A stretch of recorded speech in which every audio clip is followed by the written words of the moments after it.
Hi everyone! In this video, Simo Ahava will show you how to install Tracklution server-side tracking using our new and improved GTM template. Before we continue, please create a Tracklution account if you don't already have one. This way, you can make the installation while you're watching the video. And now, I will let Simo take the stage. Hi, my name is Simo Ahava from Simmer, and I'm also one of the engineers behind the official Tracklution Google Tag Manager template that you can find in the community template gallery. In this video, I'll walk you through where to find the template, how to install it, how to customize it, and how to make the most of your Tracklution server-side tracking together with this template. To get started, make sure you are in your Google Tag Manager web container. This is a web container template and not a server container template. Head over to Templates in the navigation, and then under Tag Templates, click Search Gallery to find the Tracklution template. Now, the quickest way to find the Tracklution template is to use the built-in search functionality, so click the search icon and start typing Tracklution. Make sure you pick the template with the green check mark that has been created by Tracklution. There might always be templates created by community members that are not official by nature. This is the official Tracklution template created by the Tracklution team. So let's choose that one. Make sure you read through the description and the permissions. The permissions might look scary, especially with the big warning symbol here. But it's important to note that this template does exactly what the standard installation does. There's nothing shady going on under the hood. And if you are ever concerned, you can actually open the template in the template editor within Google Tag Manager if you want to verify exactly what the code does. So let's click Add to Workspace to add the template to your Google Tag Manager workspace. And now that we've added the template, you can find it in the list of available tag templates, and you'll see the gallery icon next to it, which means that it is now linked to the Google Tag Manager gallery. And in case there's an update to the Tracklution template, that update will automatically propagate to this list, and you can then choose to add it to your container as well. To create our first Tracklution tag, go over to Tags in Google Tag Manager and start to create a new tag. And in the tag configuration, search for the Tracklution template and select it. Now, the first thing you'll need to do is add your Tracklution ID to the tag. And to find this, go to your Tracklution dashboard and click the Installation tab in the top bar. And here you can choose the GTM template option. In fact, this documentation contains pretty much all the same information as this video, so make sure you bookmark this when working with the GTM template. There's a lot of important information available here. But to find your Tracklution ID, you can locate it under the Configure Template Settings header. So just click the copy button next to it to copy it to the clipboard. And then back in Google Tag Manager, you can add it to the ID field.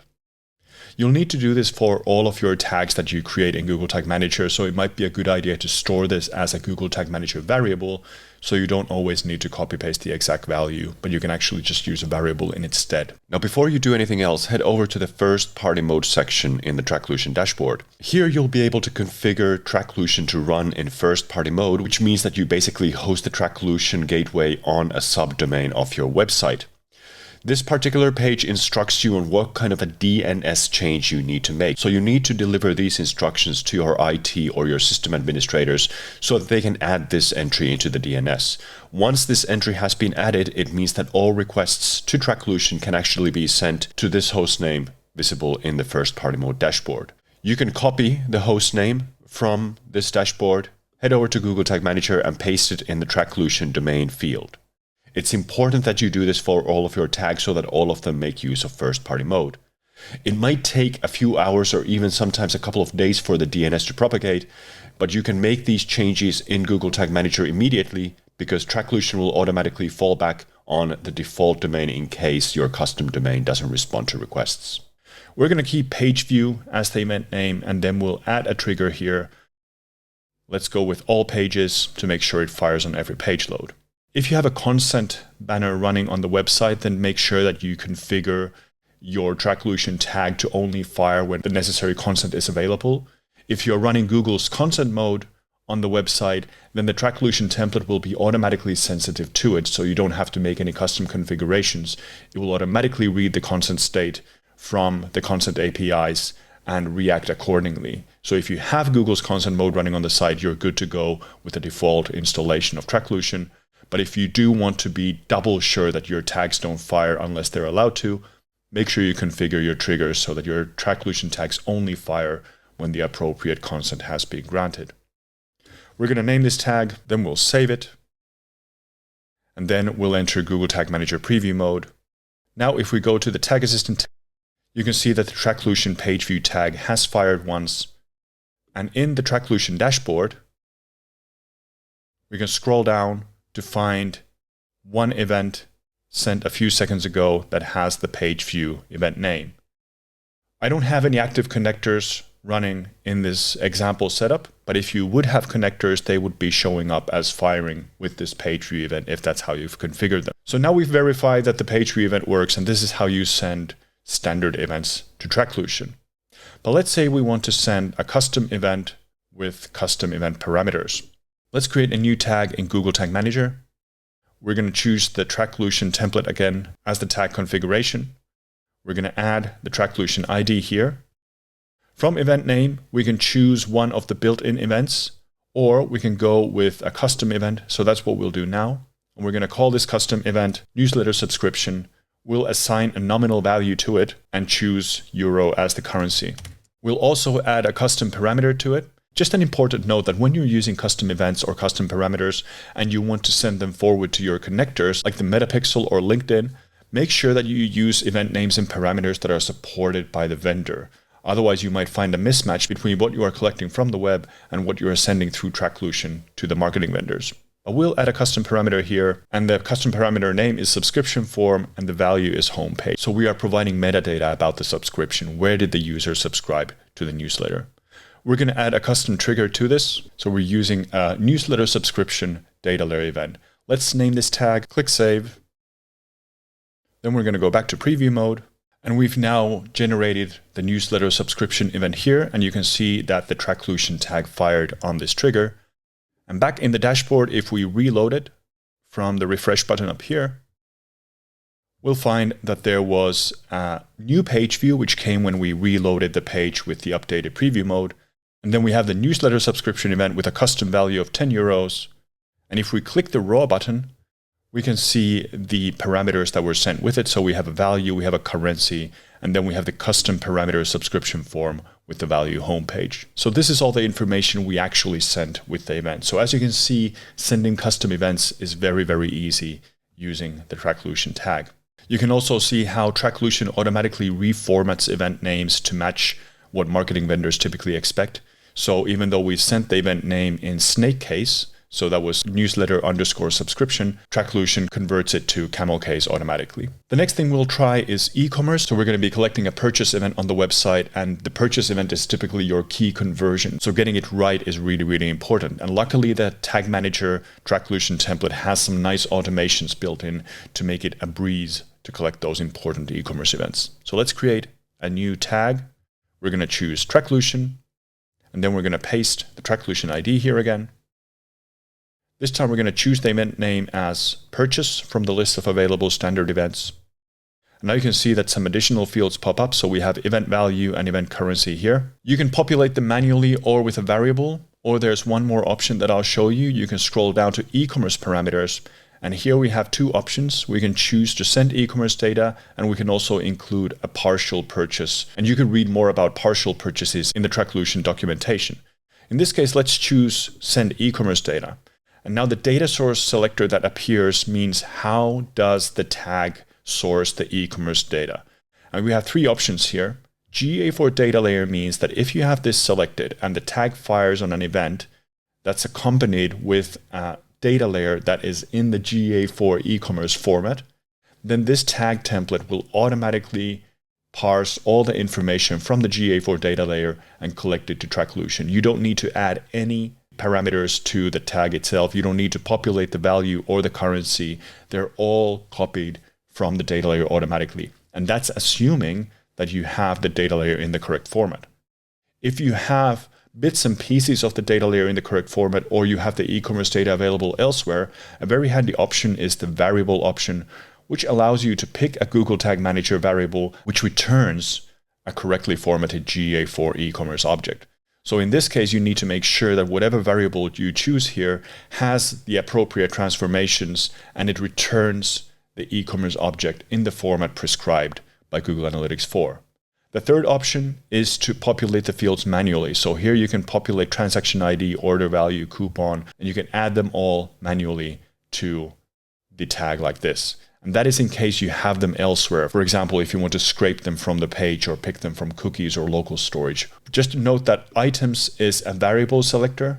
So if you want to send items, you need to choose a variable that returns the items in the GA4 item format. So you need to make sure that the items variable is properly formatted as a GA4 e-commerce items array. So make sure you double check the documentation on this. In this case, we do have a valid purchase event in the data layer. So we're going to choose GA4 data layer as the option.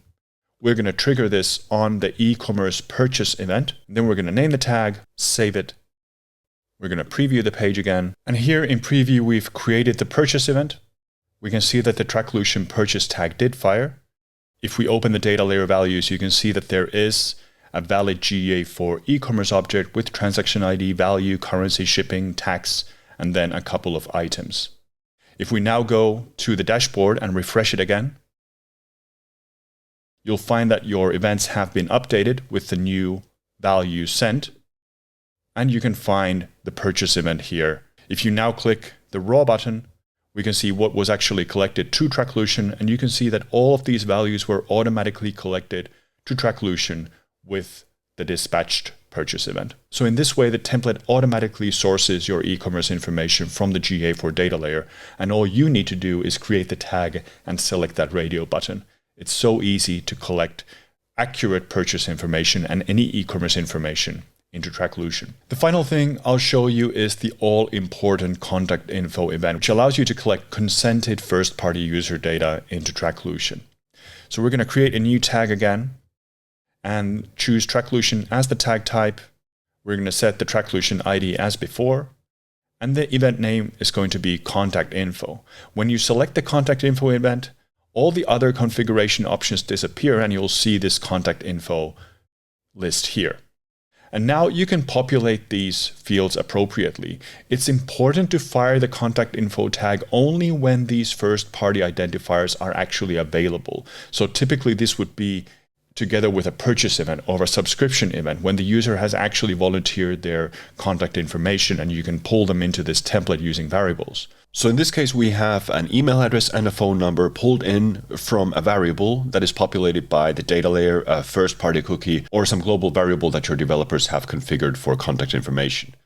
Just make sure that this tag doesn't fire before those values are actually available. So you need to time the trigger of this tag so that this tag doesn't fire until those values can actually be pulled in through those variables. Let's add the purchase event trigger to this, and then rename it. And now we can save the tag and see what happens in the Tracklution dashboard when we dispatch a purchase event. Here we have the purchase event. We can verify that the ContactInfo tag succeeded. And now in the dashboard, when we reload it, you can see that the unhashed email and the unhashed phone number are collected to Tracklution. Now it's important to understand that even though Tracklution collects them unhashed and stores them unhashed, they are never forwarded to marketing vendors unhashed. They will always be hashed by Tracklution before the marketing vendors collect them. So now, instead of using plain text values, I've actually asked the developers to hash the email address and the phone number with SHA-256 before making them available to Google Tag Manager variables. So this is my way of making sure that the values are never sent in plain text to Tracklution, but Tracklution will only be able to use the pre-hashed values. This is an additional layer of security that you might actually want to do in any case. And this time in the dashboard, you can see that Tracklution only has the hashed values available. The Tracklution template was created to make it easier to deploy Tracklution in web containers. It has minor optimizations which make it far more reliable than a manual installation using a custom HTML tag, for example. The template automatically takes care of initialization for you, so you don't have to worry about initializing the pixel as you would with a manual setup. Remember to visit the official documentation in the Tracklution dashboard as well, because you'll find additional information on how to customize the template to make the most of your first-party server-side tracking through Tracklution. I hope this video has been instructional, and I wish you all the best for your server-side tracking through Tracklution when working with your most trusted marketing vendor partners.